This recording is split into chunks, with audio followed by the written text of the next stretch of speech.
Sampai pernah satu ketika di masa akhir hidupnya, sebelum diwafatkan oleh Allah, sebelum dibawakan air wudunya oleh Fudail, wafat dalam pangkuan Sayyidah Aisyah, setelah berwudu, tiba-tiba datang malaikat mengabarkan kabar gembira. Mohon timpakan seluruh rasa sakit yang akan dialami umatku saat sakaratul maut nanti, timpakan kepadaku sekarang, supaya mereka tidak mengalaminya lagi saat sakaratul maut nanti. Muhammad sallallahu alaihi wasallam. Assalamualaikum warahmatullahi wabarakatuh. Waalaikumsalam warahmatullahi wabarakatuh. Ustaz, bagaimana apabila Masya Allah, ini banyak sekali kata-kata kan ya. Bagaimana apabila, mengapa, kenapa demikian itu kan. Baik, bagaimana apabila sudah terlanjur melakukan dosa besar dan banyak, Masya Allah, kenapa sempat-sempat berbuat dosa besar dan banyak lagi ya. Apakah masih dapat terhindar dari neraka dan dapat bersama Rasulullah di surga? Insya Allah, Insya Allah. Bukankah Anda pernah dengar kisah bahwa di antara sahabat-sahabat Nabi sebelumnya pernah menjadi musuh Nabi? Ada yang mengancam Nabi, ada yang ingin membunuh Nabi, bahkan musyrik juga, menyembah berhala, Masya Allah dan sebagainya. Tapi setelah itu mereka bertobat, mendekat kepada Allah, kemudian baik keislamannya. Bahkan disebutkan oleh Nabi SAW termasuk orang yang masuk surga tanpa hisab. Di antaranya bahkan menjadi sahabat-sahabat Nabi yang mulia. Bukankah Umar pernah menjadi musuh Nabi? Bukankah Umar pernah musyrik? Bukankah perbuatannya luar biasa buruk sebelum masa masuk Islam? Tapi Masya Allah, masuk Islam, jadi pembela Nabi, pelindung Nabi, penantang para munafikin yang keras-keras, penantang para kufar. Ya, orang lain sembunyi-sembunyi masuk Islam, Umar datang ke Ka'bah mengatakan, saya sudah masuk Islam. Saya sudah mengatakan asyhadu an la ilaha illallah, asyhadu anna Muhammadar Rasulullah. Kalian mau apa? Mau pukulin saya? Mau nantang saya? Silahkan datang kepada saya. Kita bertemu di Bukit A. Tapi sebelum datang pamit dulu pada ibu yang telah melahirkannya, karena dia akan pulang tanpa nama. Umar, Masya Allah. Orang takut dengan Abdullah bin Ubay bin Salul, Masya Allah, karena tokoh di Madinah. Orang menghindar pelan-pelan, Umar tidak. Bahkan di akhir hidupnya Abdullah bin Ubay bin Salul masih manja, kolokan meminta kepada Nabi, ya Rasulullah, mohon berikan jubah Anda ya Rasulullah, supaya saya bisa meninggal dengan mengenakan jubah Anda. Motifnya supaya dikagumi oleh orang sekitaran. Masya Allah, Abdullah bin Ubay bin Salul meninggalnya mengenakan jubah Nabi. Kata Umar, ya Rasulullah, berikan kesempatan kepada saya, izinkan supaya saya menghunus pedang memisahkan kepala dari badannya. Umar, Masya Allah, Umar, sehingga disebut oleh Nabi SAW, bahkan setan pun takut kepada Umar. Umar, bahkan disebut oleh Nabi dalam satu riwayat bahwa pintu fitnah ada di Umar. Maksudnya Umar penjaganya. Kalau Umar meninggal dunia mulai terbuka. Betul, Umar meninggal, Utsman terbunuh, Ali kemudian juga terbunuh radhiyallahu ta'ala anhuma, fitnah mulai muncul sampai dengan sekarang. Umar, orang yang sangat jenius. Ayat-ayat merah santika, khamar, turun karena pertanyaan Umar. Ayat larangan menyolatkan orang munafik yang diketahui, turun karena pertanyaan Umar.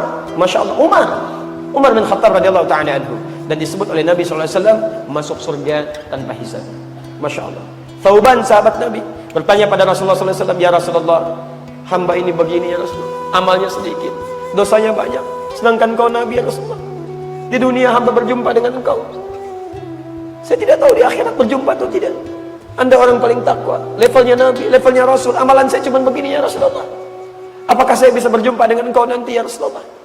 Masya Allah. Apa kata Nabi? Nabi diam, turun Quran. Surah keempat itu, An-Nisa ayat 69. Wa may yuti'illaha war rasula fa ulaika ma'al ladzina an'ama Allahu 'alaihim minan nabiyyin was-siddiqin wasyuhada was-salihin. Masya Allah.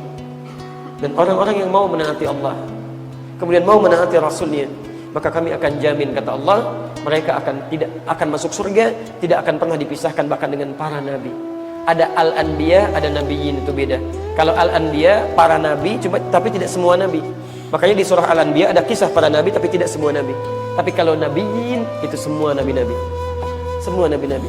Ada orang yang akan tinggalnya di surga bersama para nabi, seluruh nabi-nabi, para orang saleh, para syuhada, para siddiqin. Di teman-teman, selalu terbuka peluang bagi kita untuk kembali kepada Allah Subhanahu wa ta'ala. Demi Allah saya katakan, di masjid ini pun sekarang belum tentu ada orang yang soleh dalam pandangan Allah. Jangan Anda kira ada hidayat orang soleh, teman Anda orang soleh, belum tentu. Menurut Allah barangkali bukan kamu soleh, cuman aib kamu saya tutup. Dan belum tentu juga Anda yang larut dalam dosa dihukumi oleh Allah sebagai orang yang akan masuk neraka, belum tentu. Menurut Allah, hei fulan yang banyak dosanya, justru hari ini saya akan buka pintu tobat bagi kalian. Siapa yang mau tobat saat ini? Tapi kalau di antara sekian hamba Allah yang hidup saat ini, cuman Anda yang digerakkan langkahnya, Masya Allah, dihadirkan ke tempat ini, dilembutkan hatinya, barangkali itu cara Allah untuk menerima tobat Anda sebelum Anda diwafatkan oleh Allah Subhanahu wa ta'ala. segeralah kembali kepada Allah. Tubu ilallahi taubatan nasuha.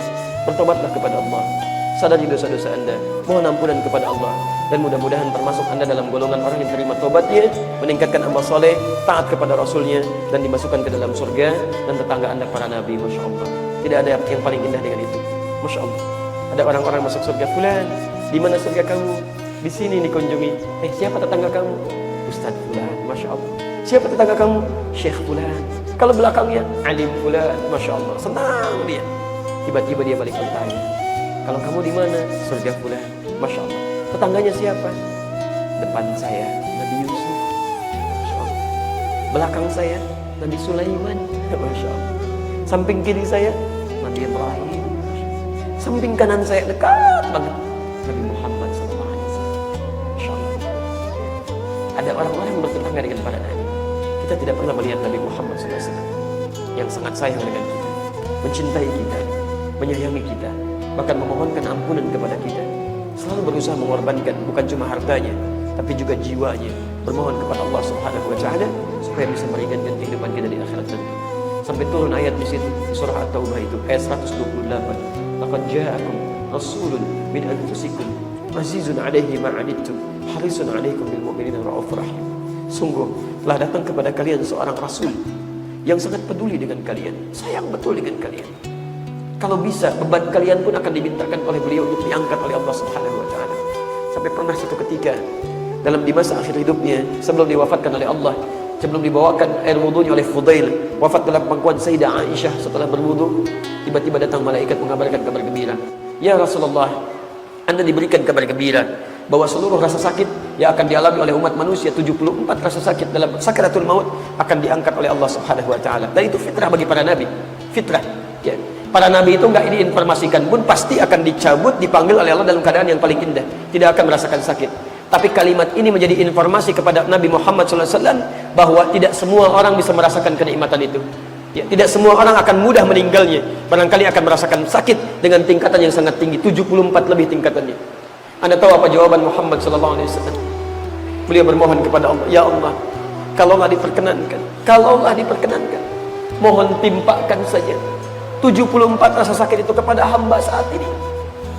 Timpakan saja seluruh 74 rasa sakit yang akan dialami umatku kelak dalam sakaratul mautnya. Timpakan kepada hamba saat ini, supaya mereka tidak merasakan sakaratul maut lagi saat meninggal dunia. Ya Allah, kalau Engkau memperkenankan, mohon timpakan seluruh rasa sakit yang akan dialami umatku saat sakaratul maut nanti. Timpakan kepadaku sekarang, supaya mereka tidak mengalaminya lagi saat sakaratul maut nanti. Muhammad sallallahu alaihi wasallam yang mencintai kita, mengorbankan dirinya, nyawanya, bahkan hartanya, segalanya hanya untuk mendapatkan kemudahan bagi umatnya. Maka Masya Allah, sangat rugi kalau kita tidak berjumpa dengan Rasulullah SAW di akhirat nanti. Sangat rugi kalau kita tidak menatap wajahnya. Sangat rugi kalau kita tidak mendengar kalimatnya. Sangat rugi kalau kita tidak melihat senyumannya. Di dunia tidak berjumpa, di akhirat tidak mampu menatapnya. Maka bertakwalah kepada Allah, ikuti sunnahnya, ikuti tuntunannya. Mudah-mudahan kita diwafatkan dalam keadaan yang terbaik dan bisa berjumpa dengan Rasulullah SAW di akhirat nanti.